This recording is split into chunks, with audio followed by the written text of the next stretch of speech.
Historia, libros y banderas, el podcast de agricultura sobre nuestro pasado, política, textos y propuestas para conocer y comprender los grandes cambios que vive Chile y el mundo.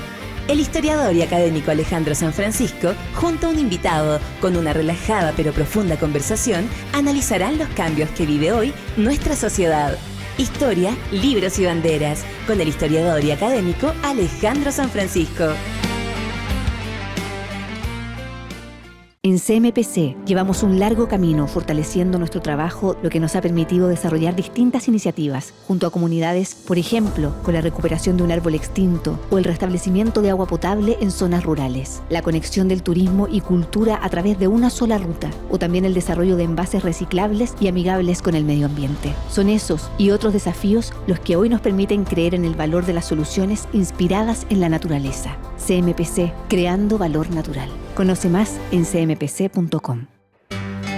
Hola, ¿cómo están? Mucho gusto de verlos nuevamente. Soy Alejandro San Francisco y estamos en nuestro podcast Historia, Libros y Banderas. Hoy tenemos la alegría de tener con nosotros a Carol Baum, quien es abogado de la Universidad Católica. La conozco desde aquellos tiempos. Además, es máster en la Universidad del Desarrollo y en la Universidad de Georgetown. Y ella ha ejercido como subsecretaria en los gobiernos del presidente Sebastián Piñera y fue además convencional constituyente. Y precisamente por eso la hemos invitado, porque al terminar su periodo escribió este libro, Secreto Constituyente, diario de una convencional. Y la verdad es que vale la pena conversar sobre él. Primero que todo, ¿cómo estás, Carol? Muchas gracias por acompañarnos en Historia, Libros y Banderas. Muchas gracias, Alejandro, y muchas gracias por la invitación a este podcast tan interesante, además, con estos temas, Historia, Libro y Bandera. Un honor para mí. Qué bueno, pues Carol, lo primero, antes de entrar al tema de la convención, te quería hacer una pregunta autobiográfica. ¿Qué te definió a ti a estar en la primera línea en un proceso histórico que era tan complejo, post-revolución de octubre, ser candidata a la constituyente y en un momento tan difícil? Bueno, la verdad es que fueron varios factores, pero uno concreto, específico, es que a mí me ha tocado trabajar en todos los poderes del Estado, entre comillas, porque he trabajado, salvo en el Poder Judicial, como hice la práctica, eso, pero en el Legislativo, en el Ejecutivo, en diversas posiciones, también en municipios, a través del programa de la Fundación Jaime de Guzmán, Jóvenes al Servicio de Chile. Me ha tocado mucho también como negociar y conozco mucho a la clase política de los últimos años. Entonces, sentí de cierta forma que podía hacer un aporte en la conversación, en el diálogo, en buscar acuerdos de los distintos sectores políticos. También tengo una historia biográfica en que en mi familia es muy diversa políticamente. Eso es algo también lo escribo en el libro. De hecho, uno de los convencionales, que es tío mío, es de los más de izquierda, primo hermano de mi papá, pero muy cercano, que es Roberto Celedón, es de los más de izquierda de la convención y es una persona con la que yo me he relacionado toda la vida, ¿cierto? Entonces, en el fondo creí que podía hacer un aporte en lo que tú decías, un proceso que yo pensé que iba a ser histórico, de éxito, y que finalmente, no fue así, no pude aportar lo que quería, creo que aportamos de otra forma, pero no internamente, no fue de éxito. Pensé que sí íbamos a poder construir, no sé si una mejor constitución que la actual, pero algo que fuera validado por la ciudadanía. Y además se dio como en el contexto de que yo había entrado al segundo gobierno del presidente Piñera como subsecretaria de la Niñez, con el objetivo principal de crear la subsecretaría, que en el fondo me tocó crearla, pero de cerrar el Sename. Y el proyecto de ley que cierra el Sename y crea el Servicio Mejor Niñez fue publicado y entra en vigencia, digamos, 10 días antes de que había que renunciar para ser candidato a la convención. Ya Entonces se dieron los tiempos y claro, y la verdad es que es muy lamentable eso, porque yo pensé que iba a poder ser parte de un proceso, de algo histórico para bien, y lamentablemente terminó siendo histórico para mal. ¿Y cómo surgió la idea de escribir este libro? Porque lo va escribiendo en tiempo real y además es de los primeros en ser publicado. Incluso se publicó antes del plebiscito del 4 de septiembre, porque cuando lo lean se puede leer perfectamente, pero no no hay un spoiler así de, y por eso este fue el resultado. Claro, no, a diferencia de otros que salieron después, no. A ver, yo siempre he escrito mucho de lo que me pasa. Me encanta escribir como crónicas. No sé, cuando me fui a estudiar afuera tenía un blog y le iba contando a mis amigos y a mi familia lo que iba pasando. Cuando durante los tiempos, no sé, yo tuve 3 años, prácticamente 3 años embarazada siempre, porque mientras nacieron mis hijos, que son bien seguidos, escribí todas las cosas que le pasan a una mujer esperando guagua. Me gusta como plasmar en cosas como crónicas livianas lo que escribo, lo que me va pasando. Entonces, y cuando veo los electos en la convención, veo que están, no sé, Patricio Fernández, Agustín Esquella, Jorge Baradit, Renato Garín, y digo, aquí van a salir las versiones de lo que pasó y yo tengo que escribir la nuestra, porque tú lo sabes más que nadie, la historia la escribe el que la escribe. O sea, finalmente uno va leyendo el libro y dice, oye, pero aquí esto es lo que pasó en la historia y bueno, es una versión de la historia. O sea, desde los evangelios en el fondo de la vida de Jesús hay versiones de la historia, ¿cierto? Entonces dije, esto va a ser un desafío. ¿Y por qué lo hice día a día? Uno, porque quería ir dejando registro permanente. De hecho, era un blog. No se sabía quién lo escribía, tenía como un seudónimo. Era anónimo en la primera etapa. Está escrito, no se habla nunca ni en femenino ni en masculino. Y yo sé que muchos periodistas lo usaban para informarse de lo que estaba pasando. Entonces tenía esa gracia de que podía servir de fuente de información de respecto de lo que estaba pasando. Y cuando uno escribe en el día a día, no está contaminado con las opiniones políticas posteriores. Por lo tanto, eso también le daba como una visión. No pretendía, o sea, está escrito por mí, yo soy un ser político, no pretendía ser objetivo, digamos, o sin ninguna visión política detrás de lo que se escribía, pero sí no estar contaminado con el resultado, con las reacciones posteriores, con los comentarios de lo que pasó. Yo creo que eso sí se cumple en el objetivo. ¿Cómo lo hiciste para saltar al libro? Porque podría haberlo dejado como un blog y el que quiere lo consulta. Siempre lo pensé así. Siempre pensé que esto podía tener como resultado, ser como resultado un libro, y cuando ya decidimos, bueno, con la ayuda tuya también, que me ayudaste a transformarlo el libro, decidimos ya que esto podía ser un libro. Se hace una edición con un editor en que fuimos como juntando los mejores pasajes que podían servir para el libro, y además, por ejemplo, en vez el blog es cronológico, esto tiene es temático. Es temático. Me llamó la atención una cosa, porque yo los primeros comentarios que había escuchado de tu blog era que era muy entretenido y muy anecdótico. Cuando lo leí, yo creo que conserva lo entretenido y lo anecdótico, pero también es temático, o sea, logra instalar de una manera, llamémosla así, simpática, no con una densidad de análisis politológico, temas que son muy de fondo, o sea, los pueblos originarios, la forma de relación entre las distintas fuerzas políticas, el declive de la convención después de un momento de mayor fusión, etcétera, etcétera. ¿Lo pensaste así también? Eso se va dando como naturalmente, ¿cierto? Entonces, porque finalmente hay debates políticos y, bueno, cuando uno va viendo cronológicamente cómo se van desarrollando los hechos, se van constatando ciertas realidades como, uno, la poca preparación de algunos convencionales, lo ideológico de otros, lo marcadamente estatista que era la convención, lo totalmente refundacional. Esto se va dando por los mismos discursos. Mira, hay una cosa que quizás no está, que uno la puede inferir del libro, pero que no se ha dicho. Habían muchos de los convencionales, daba lo mismo el tema que se hablara, el discurso era siempre el mismo. Esto es culpa de los 30 años, de Pinochet, de la derecha, de los privilegiados, de los, como nos decían, los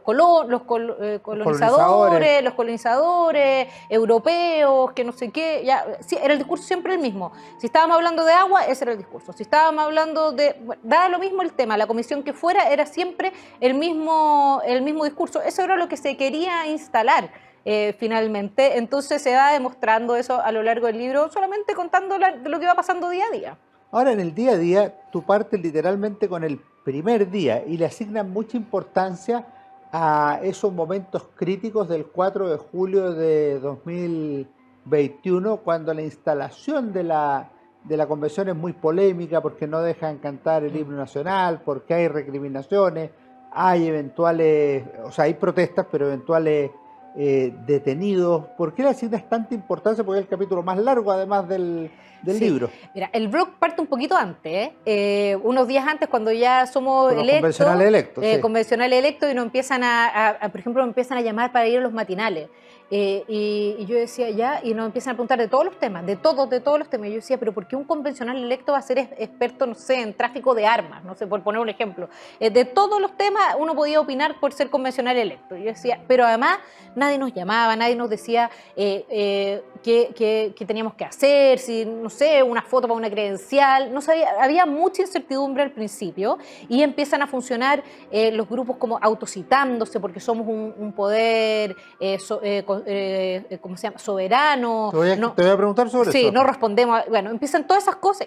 Y ese día fue muy impactante para todos, porque nosotros, o sea, al menos yo soy de una generación en que las instituciones se respetan, en que hay cierto orden, en que uno, no sé, desde la forma en que yo pensaba ir vestida a la convención, lo pensé, dije, a ver, ¿cómo voy a ir vestida? Tiene que ser adecuado a una cosa que es formal, importante para el país. Bueno, aquí en esto había, no sé, rojas de pata pelada, digamos, desde los detalles más bueno, formales.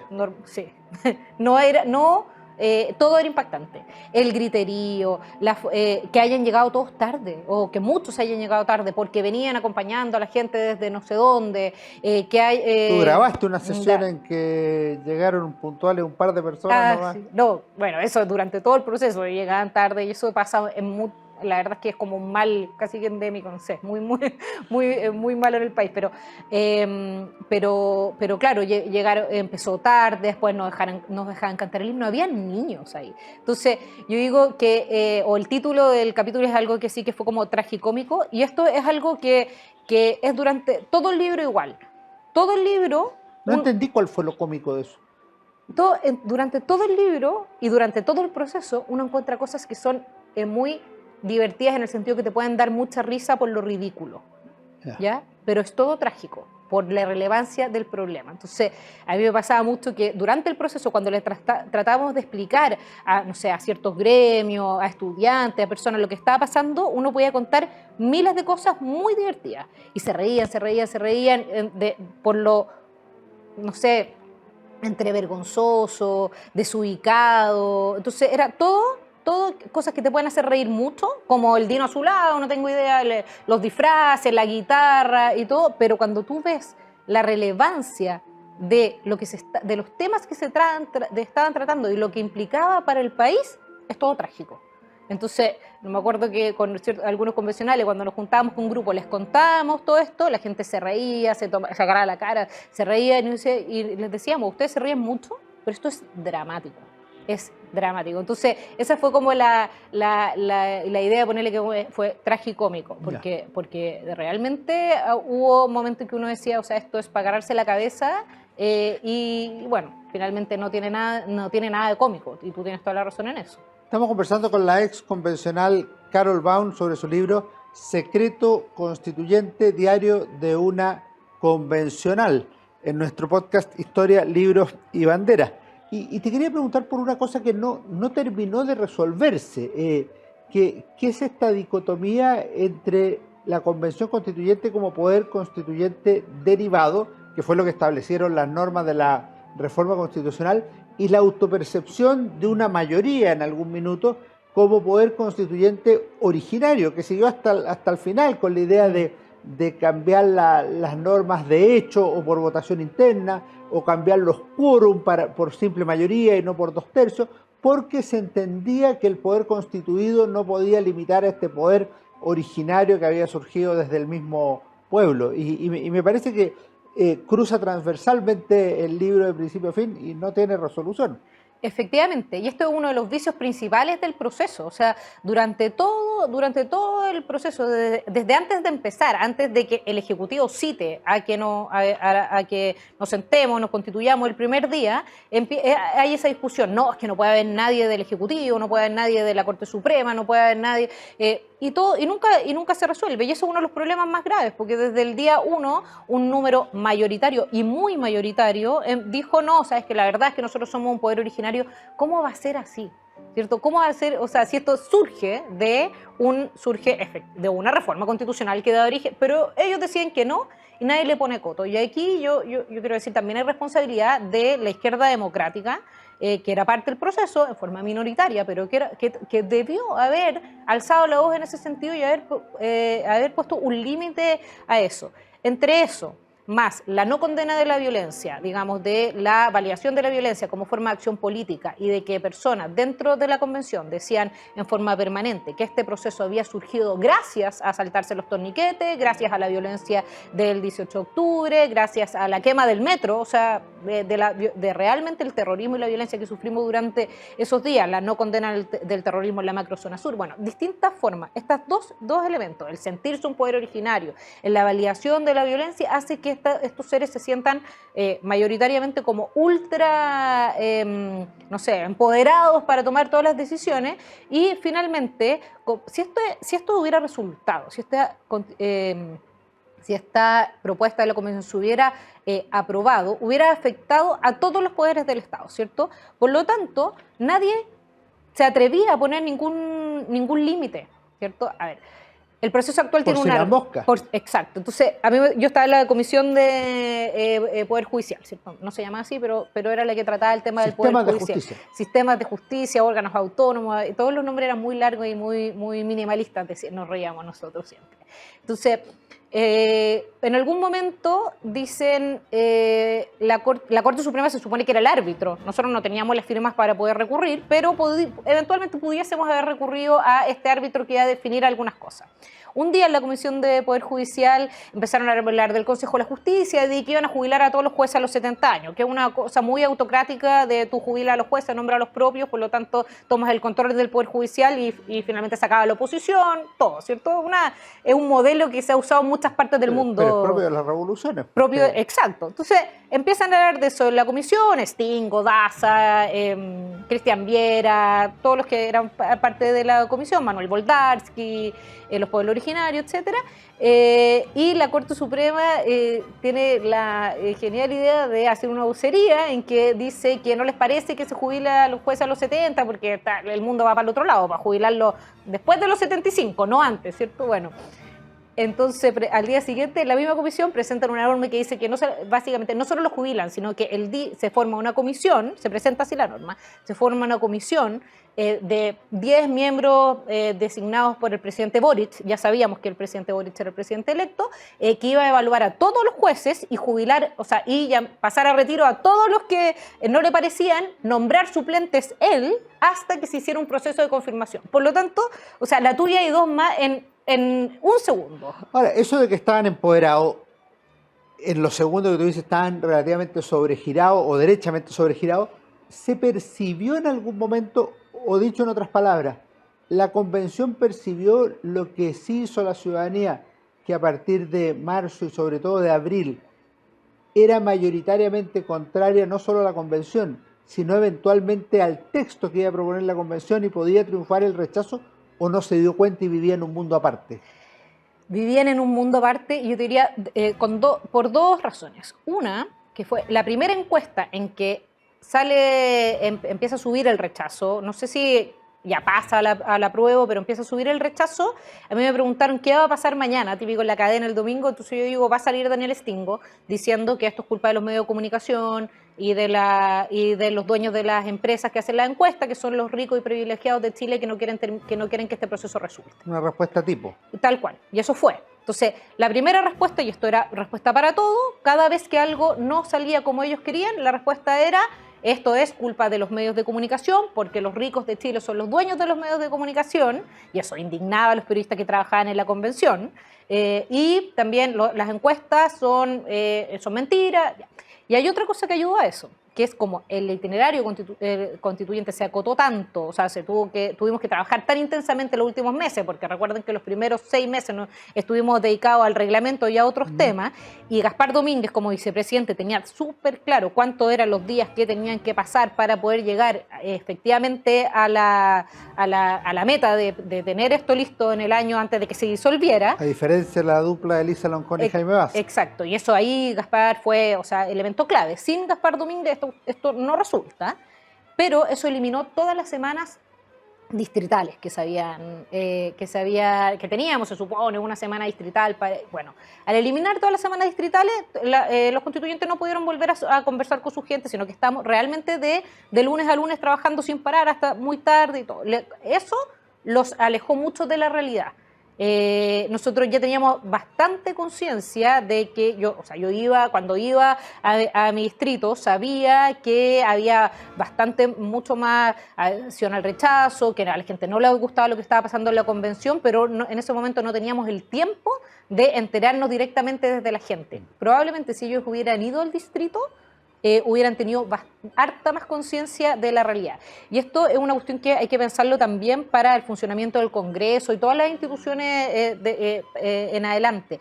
Pasa mucho que en el Congreso Nacional actual y aquí en la Convención, cuando los congresistas en general o los asambleístas, lo que sea, están siempre metidos en su burbuja y nada más, se salen un poco de la realidad.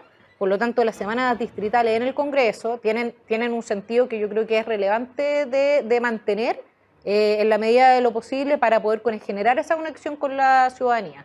Pero ahora como contrapartida, por ejemplo, tú notas por lo menos en 3 o 4 lugares esto de que te llamó la atención que no respetaran el himno nacional, que fuera chocante que ustedes pusieran la bandera nacional. Y una serie de cosas por el estilo. ¿Eso no te abre también a una cuestión que es real?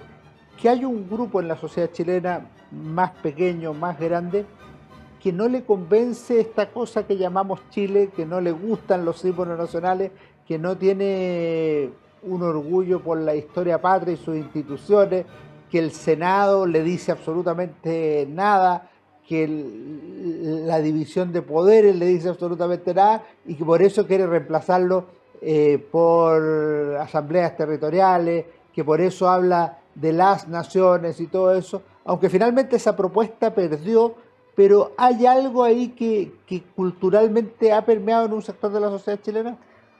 Yo no sería tajante en mi respuesta, pero yo te diría que es muy minoritario y que es una cosa muy ideológica que viene, a ver, yo tengo 44 años, o sea, soy de una generación que yo voté por primera vez en la elección Lavín Lagos, ¿cierto? O sea, como bastante fuera de lo que fue el gobierno militar, obviamente lo viví, pero era un gobierno en que yo no tenía restringida ninguna libertad, ¿cierto? O sea, nunca viví un toque de queda, nada. Por lo tanto, yo tengo una noción bastante democrática de lo que es el país. Para mi generación, nosotros siempre fuimos orgullosos de todo lo que había pasado en Chile, independiente de que durante, no sé, todas las primeras elecciones yo las perdí, digamos, yo votaba, no sé, por la derecha y habían gobiernos que se supone que eran socialdemócratas, que mantenían en parte el modelo, etcétera, pero siempre fuimos muy orgullosos de todo lo que se había construido durante los 30 años. Ahora, y eso implica no solamente los 30 años del modelo como en el fondo de libre mercado, etcétera, sino que también la bandera, las instituciones. O sea, yo creo que una de las cosas que hizo grande a Chile fue el respeto de las instituciones y nos diferenciaba de Latinoamérica.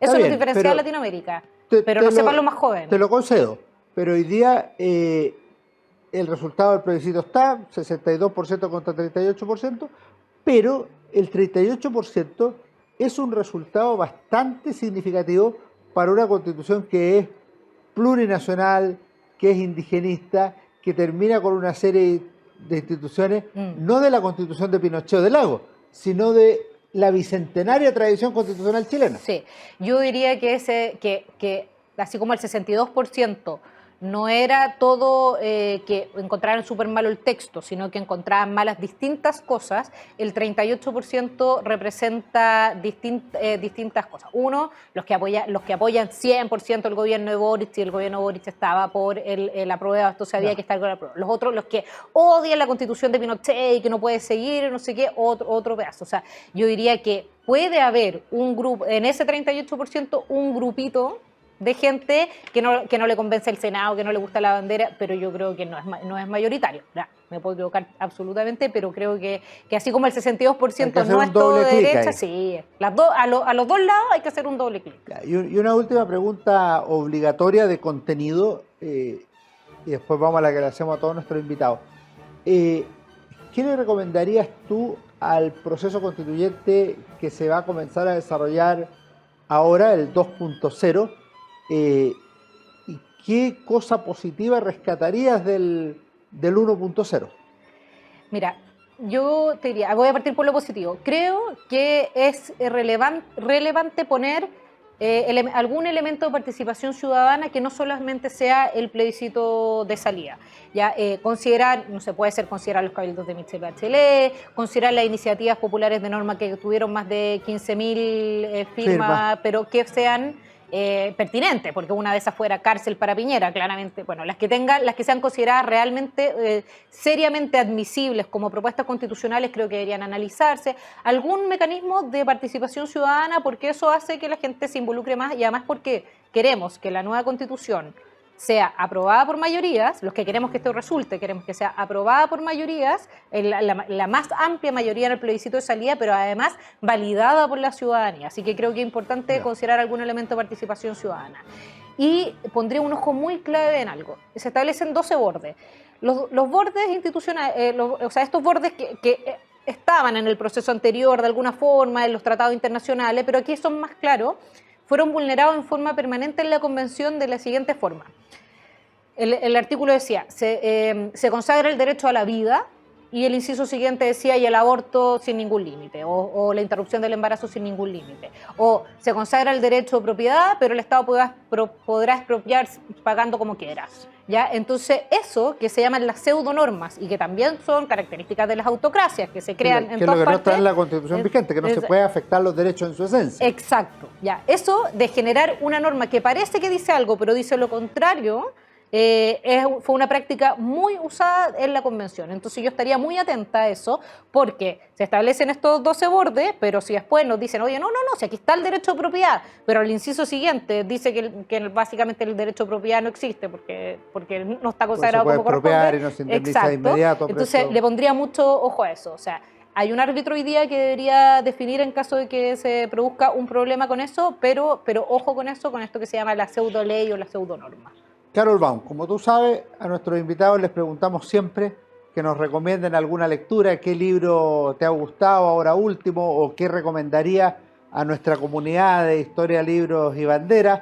Puede ser de cualquier área, no necesariamente de la política, pero es con libertad absoluta. Oye, a mí me salvó la lectura durante el proceso, porque llegaba a mi casa, leía, me desconectaba y podía dormir, digamos. Así que cualquiera que está pasando por un momento de estrés, yo le recomiendo lectura de todas maneras. Voy a dos libros. Uno, que entre comillas es la contrapartida de pero no lo es tanto, que es el libro de Renato Garín, que se llama El fracaso.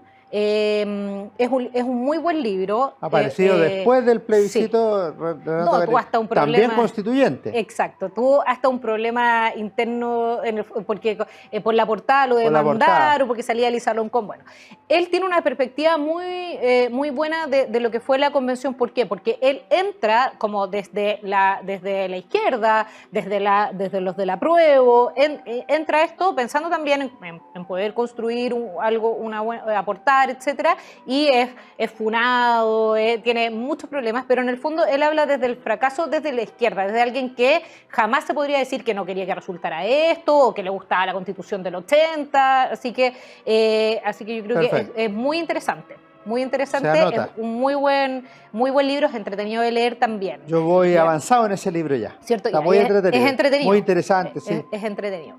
Y yo me lo he leído todo, y yo diría que hay muy buenos libros de la convención, pero este muy bueno, así que lo recomiendo. Y el otro, que es una saga que se llama Las 7 hermanas, de Lucinda Riley se llama, que va contando la historia de 7 hermanas adoptadas por un papá en distintas partes del mundo, de distintas historias. Entonces son historias que van hablando de, por ejemplo, hay una que fue adoptada en Brasil, otra que fue en Nueva Zelanda, entonces va contando 7 historias de distintas partes del mundo. Entonces cuenta la historia de estas mujeres, dice, esto parte así, dice: toda historia comienza con una gran mujer. Un eslogan de ese tipo. Cuenta la historia de estas hermanas, pero además la historia de todas las mujeres para atrás de esas hermanas, de cómo llegan. Entonces es histórico, es romántico, es entretenido y una historia novelada para que uno se entretiene un montón. Ahí tenemos de un área distinta entonces. Y son 7 libros, así que da para leer un año entero, pero muy entretenido. Súper, queda anotado también. Y te agradecemos, Carol, por habernos acompañado a comentar tu libro Secreto Constituyente, diario de una convencional. Y tienes las puertas abiertas acá y ánimo con tus múltiples actividades, pues. Muchas gracias por la invitación. Oye, un buen regalo. Yo muchas veces dedico este libro diciendo, para que nunca se nos olvide lo frágil que es la democracia y la libertad. Y lo frágil que es mantener la libertad. Entonces, mucha gente joven, que en el fondo un poco como lo que te contaba antes, que hemos vivido siempre dando la libertad y la democracia como algo obvio, a veces no se da cuenta. Entonces, para que le regalen a los jóvenes la Navidad, o después de la Navidad, un buen... O para el verano. O para el verano, exacto. Perfecto. Muchas gracias, entonces nos vemos en nuestro próximo Historia, Libros y Banderas. Que estén muy bien. Fue Historia, Libros y Banderas con Alejandro Sanfrancisco.